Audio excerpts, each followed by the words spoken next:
And we No, are for me, live. my text is backwards.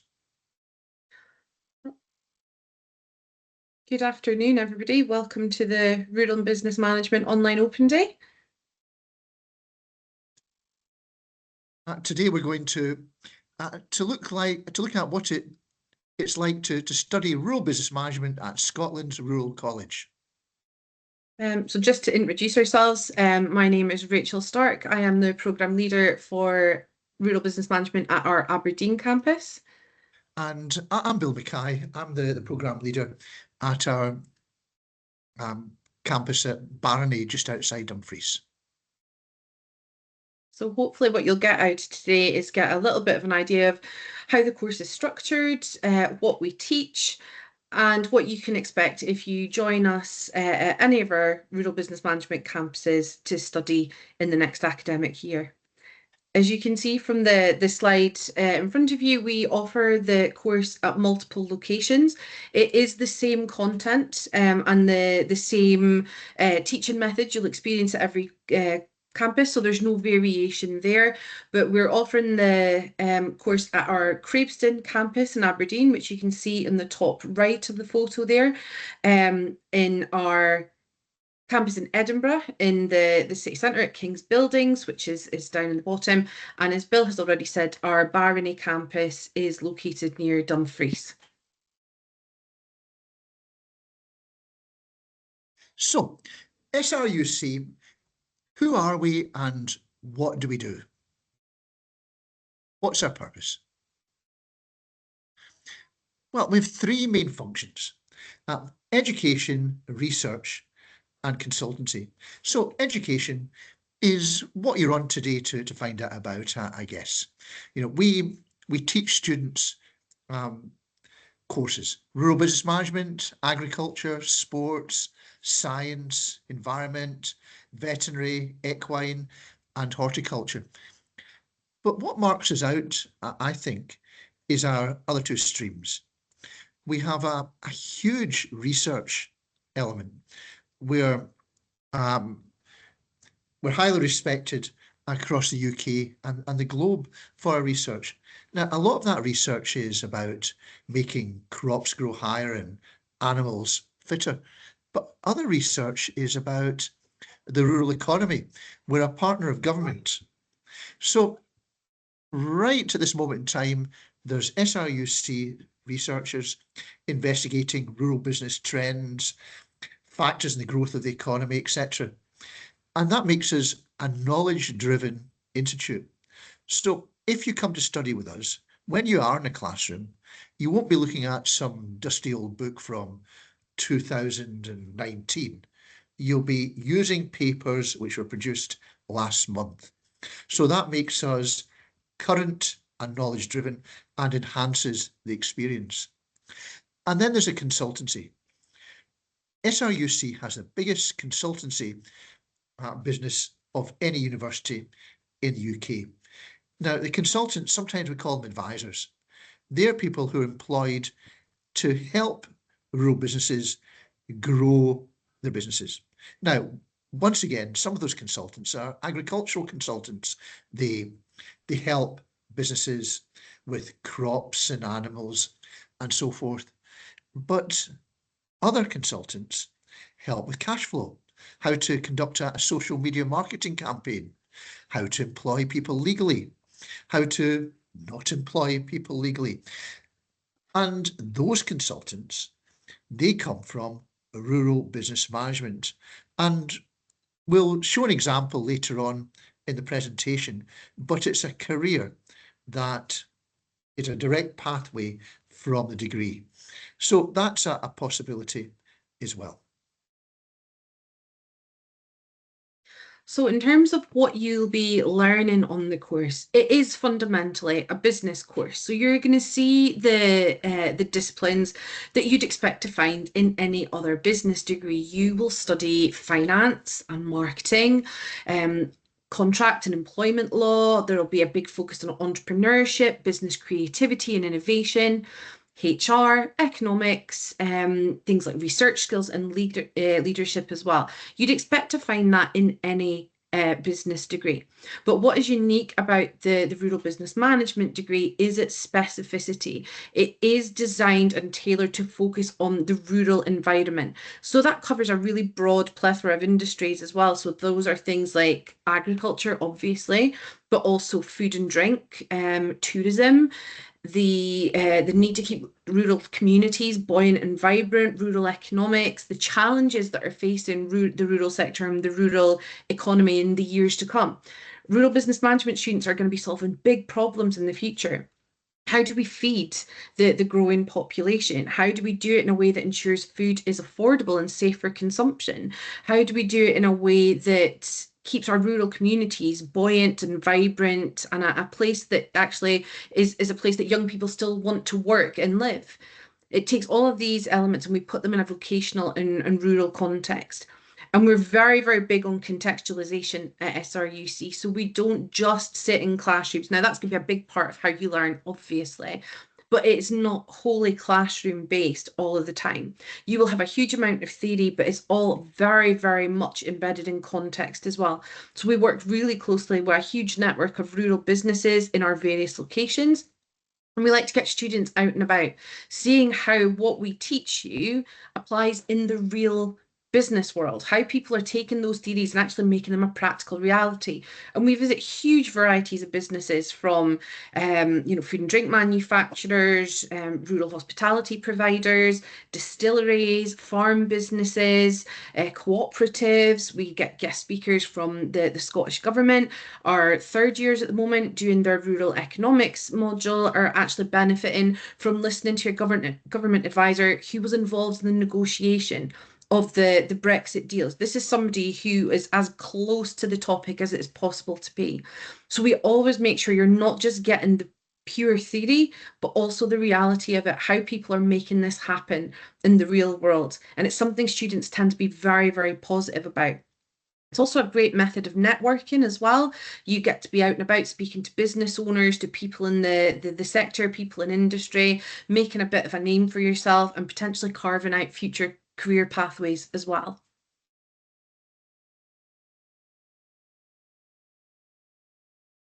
Now, in addition to our core modules, there's elective modules.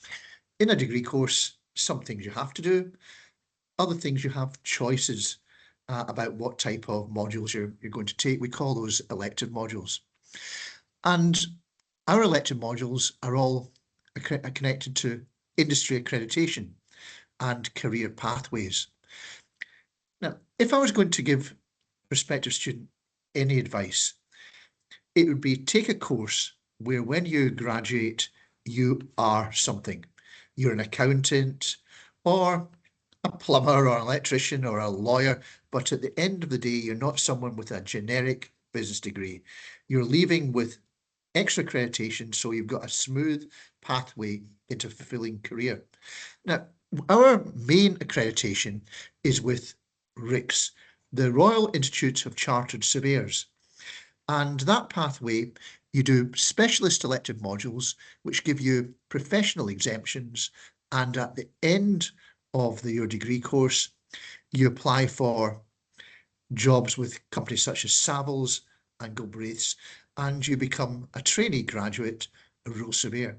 So with that, you're out there in the fresh air, you're using your business skills, and you're still part of the rural economy. We're also accredited by the Tourism Management Institute. In Scotland, tourism's 11% of the economy. There's a lot of jobs in tourism at different levels. So to put that into perspective, when I say that tourism is 11% of the economy, agriculture is 2%. So there's lots of opportunities there. We're also in the process of agreeing accreditation with ACCA, one of the accountancy institutes. And if you take the finance modules, you'll have exemptions should you choose a career in accountancy.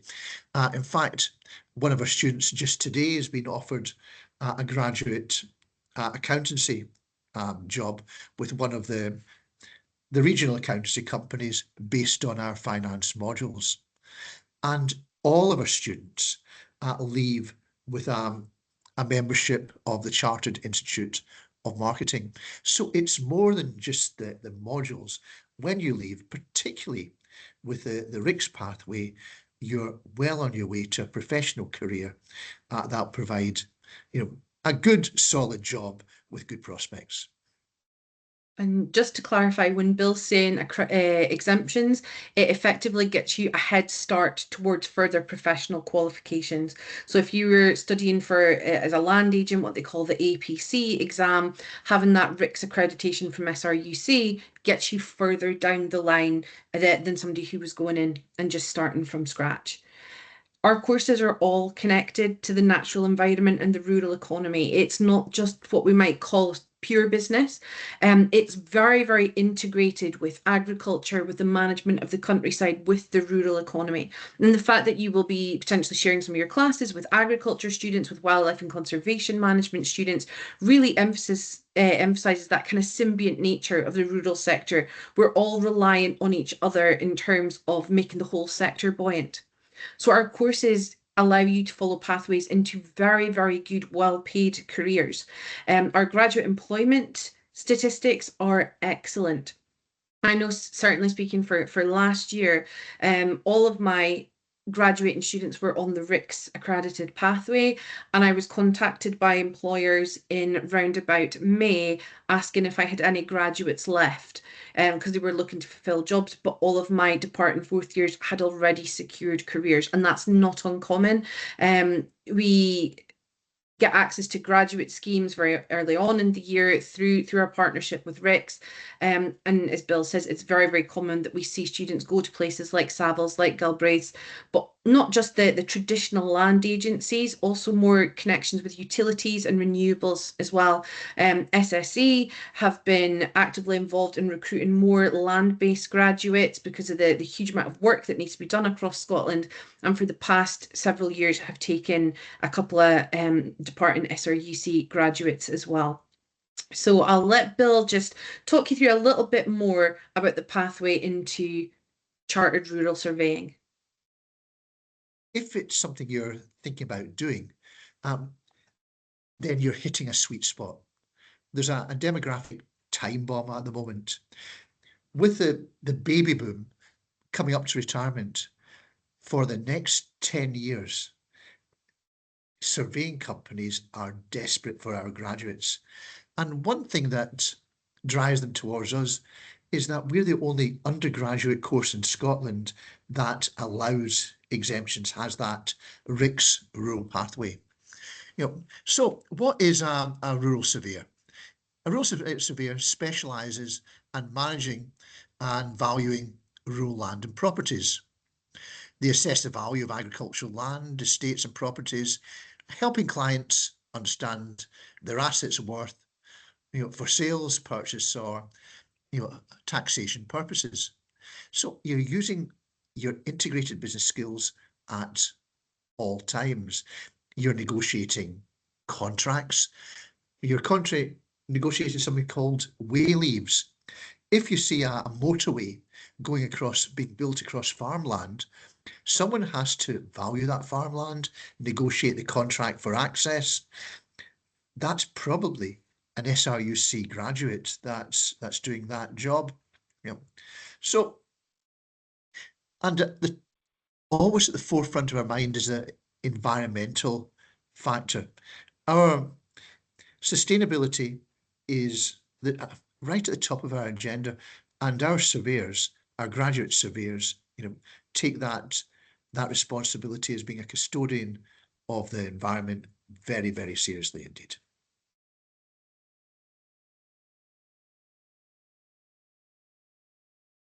So how is the course actually taught? You might be wondering, how will I be learning?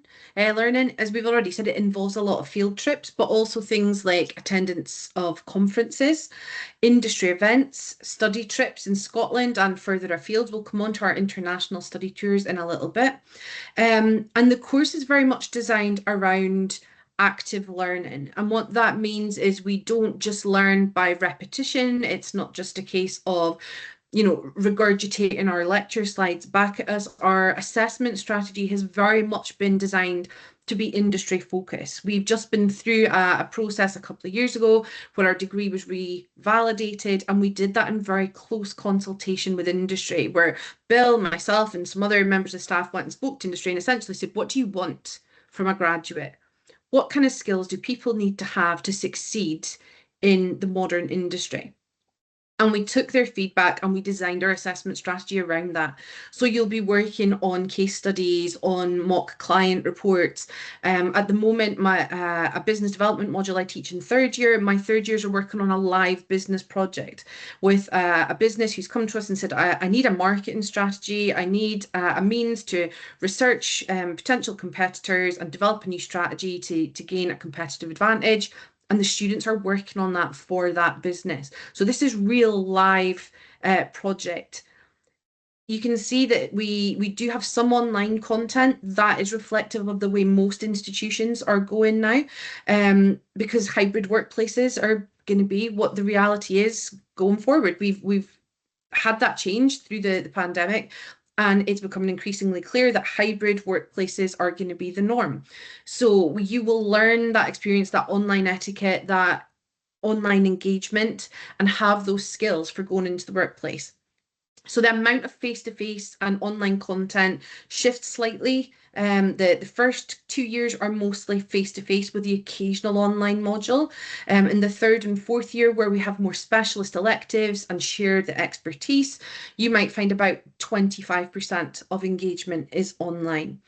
But you'll notice a thing called classroom capture on that slide as well. That is, again, something that occurred as part of the pandemic, but now is the new norm.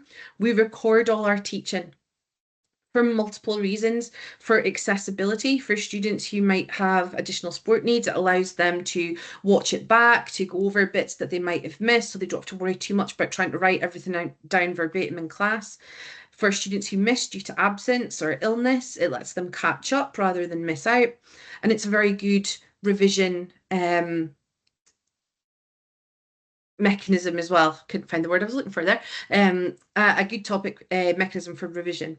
So we teach in multiple ways, but we do everything we can to make sure that it is flexible, accessible, and designed to suit a multitude of learning styles.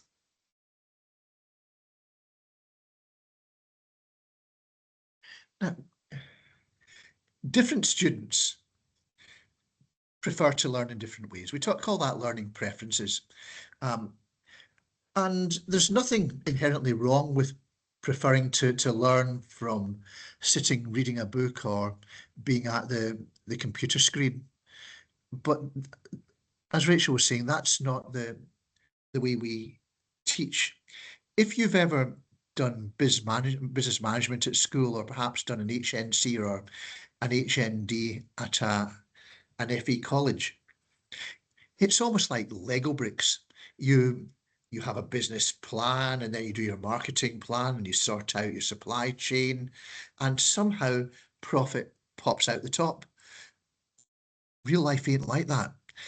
So we take our students to real businesses where real owners and managers tell it like it is, because sometimes they're losing as well as winning, and we take that knowledge back to the classroom.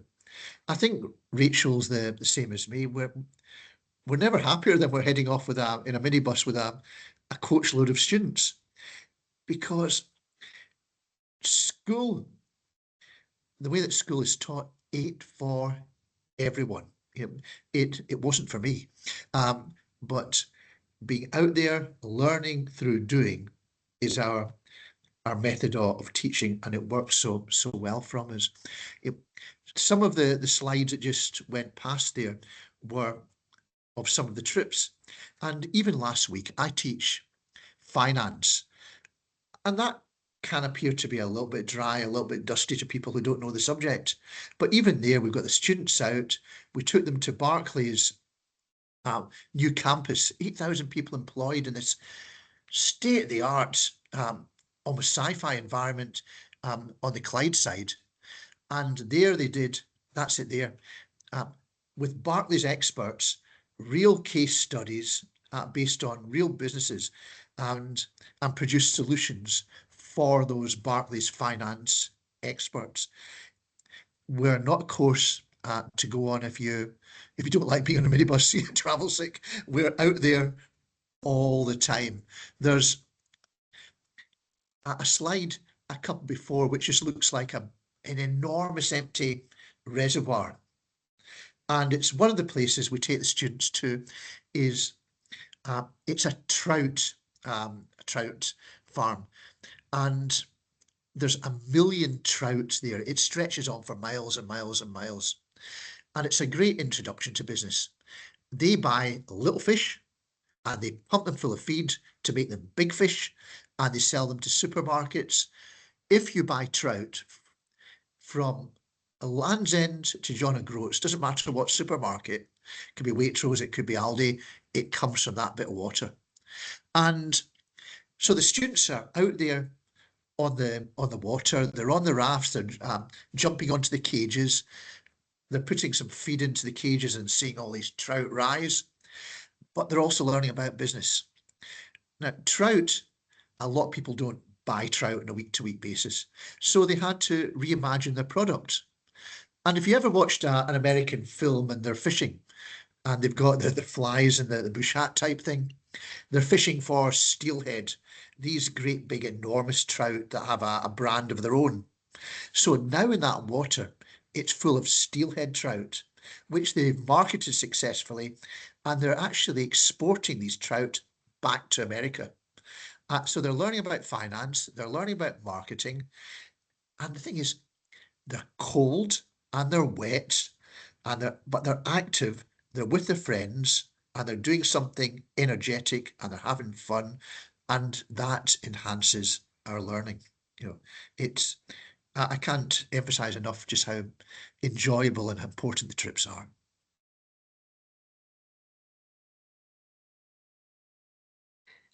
We don't just do local trips as well, usually once a year. They're not always a guarantee, but we have managed to run one for the past several years. We will try to put on a international study tour where we take students to a particular destination. You can see from the slide that some recent ones have been Nice, Prague, Bordeaux, they've done Toulouse, they've done Milan, they've done Dublin. There's been a few different locations, and it might seem on the face of it to be a bit of a jolly, well, a bunch of students going away to Rome for a week, because it's Rome's the destination this year. It's not just an excuse for students to go away and have a load of fun together, although they inevitably do. We will go and visit rural businesses or agricultural businesses, food and drink businesses in those locations, and learn what our European colleagues are doing that we can potentially take back and learn from. So, for example, on the trip to Milan, Italy is very far ahead in terms of things like protected geographical indication for food. They went to a balsamic vinegar producer, they went to somewhere that was producing Parma ham, and we were able to look at how that sort of protected designation of origin and PGI elements of food marketing was so important, and what we can learn from that to take back to Scotland. So it is inevitably a very good social opportunity, but also a very good learning opportunity as well to broaden your cultural horizons and learn about best practice, not just in the UK, but abroad as well. There's also opportunities for internships. I've mentioned the consultants before. SRUC's consulting division is a fabulous career option. Between third and fourth year, RBM students can apply for a consultancy internship in which they get paid quite well across the summer. And they shadow consultants, but they're also given designated responsibilities, and it gives those students the chance to see what the life of a consultant's like, whether consultancy is the right option from them following graduation, and it also gives the consultants a chance to gain an understanding of those particular students. If you successfully complete the consultancy internship, then you're very likely to be offered a graduate trainee consultant job the following summer. The chap on the screen there's Alex Pirrie. Now, Alex was one of my students not very long ago at all. Now he's the senior consultant in the South and West, and has a team of 30 consultants under him, providing essential guidance for rural businesses in that part of the world. It's a good career, and those trainees come directly from rural business management and the agricultural programs. They don't advertise outside. And obviously, college isn't all work and no play. There are ample opportunities to join clubs and join societies of all varying descriptions across the various campuses. I think very often our three campuses tend to play rugby and rounders against each other. So they get themselves together and do a bit of a round robin visiting the campuses for a bit of sort of gentle inter-campus rivalry. But there's also things like, bake-off and equestrian club. And if there's if you tend to be mad keen on something that there doesn't tend to be a society to support, you can apply to SRUC Student Association. If you hear the acronym SHRUCSA being thrown about, that's what it stands for. You can apply to SHRUCSA for some funding to potentially set up your own. So I know some of the girls on the Aberdeen campus have been applying to set up a bit of a yoga club. So there's really no limitation on what's available. If you want to start up a new club, brilliant. If you want to join an existing one, also brilliant. There's an international internship which is offered between third and fourth year as well. That's at the University of Arkansas in America. They've got a profile very similar to ourselves as an institution. If you choose to do that, fabulous opportunity. Bit of a commitment. You're away for the whole summer from the end of May till the beginning of September. And you do a research project which will inform your honours project thesis in fourth year. The project that you're doing, you get paid for that research while you're there, and the University of Arkansas provides travel expenses for the end of the summer, so you can do a little bit of exploration of the American countryside as well. So a fabulous opportunity, which is there, to be had by all students in rural business management. And just to sum up, this is basically why Bill and I do what we do. Graduation's probably the highlight of the academic year for all the teaching staff. It's a great, very proud day for us, but it's a day that really emphasizes just the journey that the students go on. And I realize I sound a bit like Louis Walsh now on the X Factor, but it's when we see our students come in at first year and maybe get a bit anxious when we're doing presentations, or when we ask them what they think their strengths are, and people kind of go, well, I don't really know. I don't know if I've got any strengths. I'm like, I'm okay with some stuff. And we see them grow in confidence and ability, in the terms of how they present themselves and how they articulate what they stand for and believe in. And we see these very confident young professionals walk away on graduation day with their certificate. It really is very much the highlight of our careers. And we have a joint ceremony, so it's for all SRUC students. We don't sort of have them in our little localities. It's we all come together and celebrate our graduates on one single event. It's a fabulous day. Just like Rachel, I think it's the highlight of the year. When you graduate in Bute Hall in that medieval splendour, and your parents, your partners, and your families and your friends, we get to meet them and we see them shed a tear. And these students are coming up to get their degrees. In Bute Hall, there's this wonderful stained glass of all the great thinkers from the past 2,000 years. And as you walk up to collect your scroll, you're illuminating the glow of that learning, and you're part of it.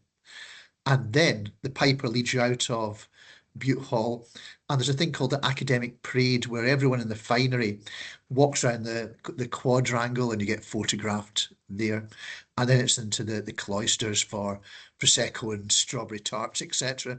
And it's great. It's a celebration. We meet all your families and your kids and your sisters and your brothers, and it's wonderful. And you've got jobs and you're going for good careers, and it's been worth it. Thank you so much for your attention, everybody. And Bill and I are here to take questions if you've got any. Equally, if you are listening to the recording after the fact and you think you have some questions that you'd like to ask, please don't hesitate to get in touch with either Bill or I, and we'll very happily do our best to help you if we can.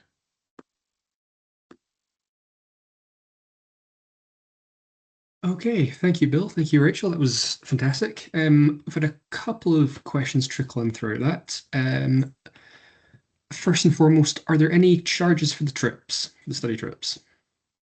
Not for the local field trips. As Bill has kind of alluded to, we will organise a minibus or a coach, and we will put on the travelling for the students. You just have to turn up and we'll get you there and back. For the study tours, there tends to be a student contribution towards that, just in terms of how much they cost, but they are optional. The study tours aren't in any way mandatory. They're only there if students want to go on them, so you're not going to be obliged to pay for a trip if you choose not to go on it.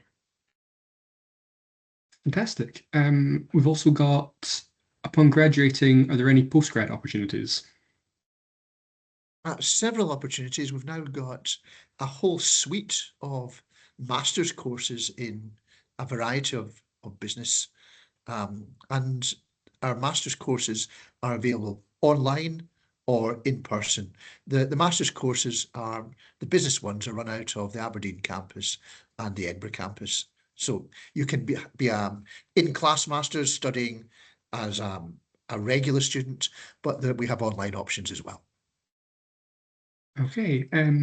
Is there student accommodation? Well, the student accommodation varies from campus to campus. In Aberdeen, the students are lucky enough to benefit from a partnership with Aberdeen University. So you're staying in those really nice halls in Aberdeen and having the ability to socialise with students from a whole plethora of courses and gain that cross-fertilisation. In Dumfries at Barony, the accommodation is directly, most of it anyway, is directly above the teaching buildings. So the classrooms are downstairs and then the bedrooms are upstairs. So if you come to Barony, you will never, ever be late. In Edinburgh, it's a different situation. It's a different type of city, and students there will normally start investigating flat shares, that type of thing, as soon as they've got a place confirmed. Edinburgh's quite competitive for housing, but then again, once you've actually secured that, you've got all the benefits of living in a vibrant capital city, which is an experience in itself. Okay. Next up, we have, for the specialisms mentioned, does it matter what campus you study at? No, not at all. All of our specialisms are offered across all of our locations, largely because of the online teaching abilities we alluded to earlier. So as Bill says, he's a expert in finance. I tend to teach more marketing and branding. We've all got our own expertise. We've all got our own experiences. All of us have worked in industry as well.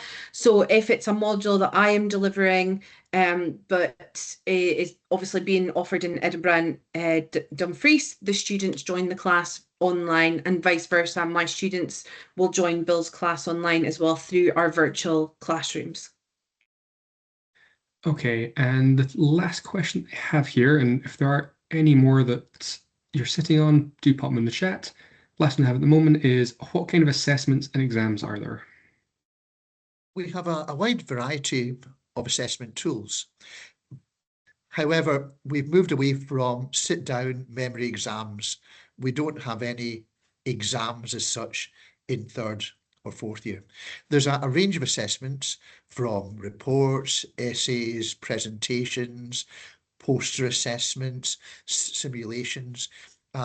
Rachel's been very innovative in bringing simulation software into the teaching, but we don't have the old-fashioned sit down, remember in 2 hours type exams for our degrees anymore. But you will expect a variety of assessment tools to examine your strengths. Yeah. And just to kind of just quickly add to that, I know I spoke to one parent last year who was slightly concerned to hear that there'd be no exams, and they felt this was maybe like a reflection on the course.